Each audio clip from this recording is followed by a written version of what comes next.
আপনাদেরকে আমি একটা উদাহরণ দিই।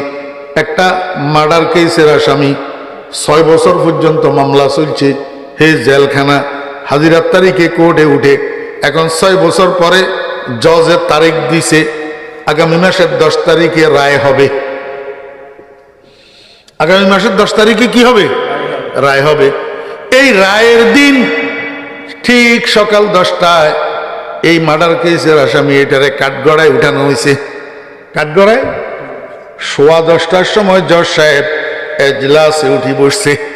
এজলাসে উঠি এত বড় ফাইল একটা মোটা সামনে নিয়ে বসছে। এটা রায়ের ফাইল, রায়ের ফাইল। এই ফাইল এটা শুরু থেকে শেষ পর্যন্ত পড়ি শোনাবে জজ সাহেব কোর্টের মধ্যে। এটা হলো রায় ঘোষণা। এটা হলো কি? রায় ঘোষণা।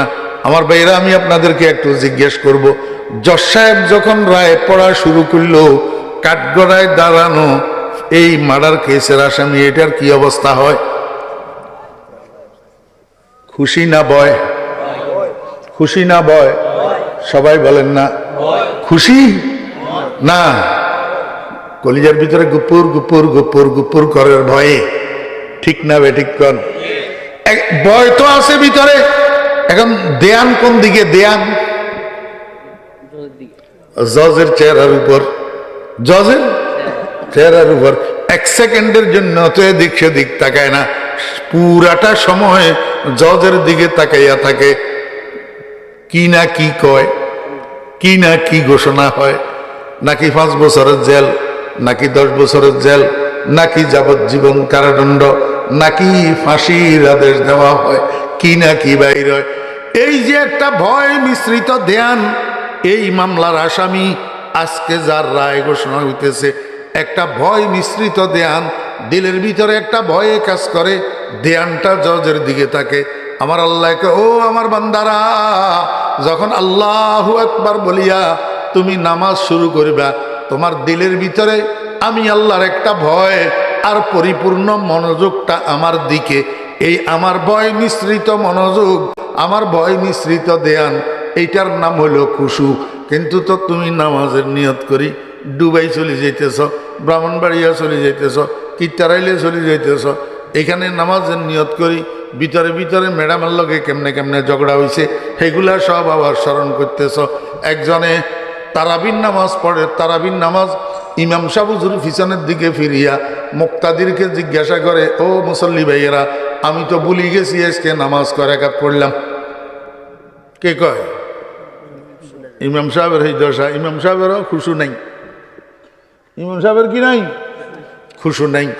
কয় মুসল্লি ভাইয়েরা নামাজ কয় রাকাত হইল।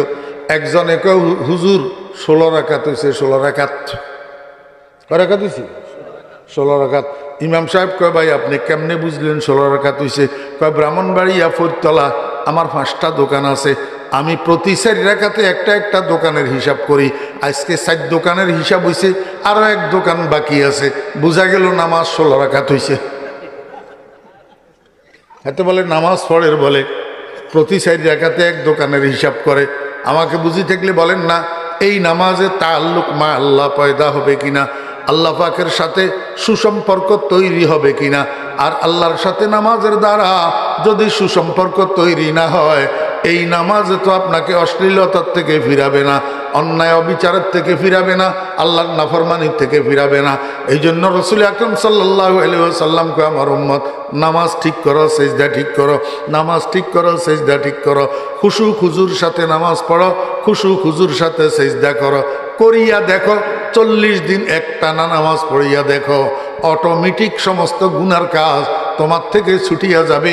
আল্লাহর নাফরমানিতে আর তোমার একটা কদমও পড়বে না। তাহলে মৃত্যু পর্যন্ত দ্বীনের উপর, ইমানের উপর, ইসলামের উপর তোমার অটল থাকা হয়ে গেল। আর যদি এইভাবে দ্বীনের উপরে অটল থাকতে পারো, তো ফেরেশতা আসবে তোমার মৃত্যুর সময়, তাতানাজ্জালু আলাইহিমুল মালাইকা আল্লা তাখাফু ওয়ালা তাহজানু ওয়া আবশিরু বিল জান্নাতিল্লাতী কুনতুম তুআদুন।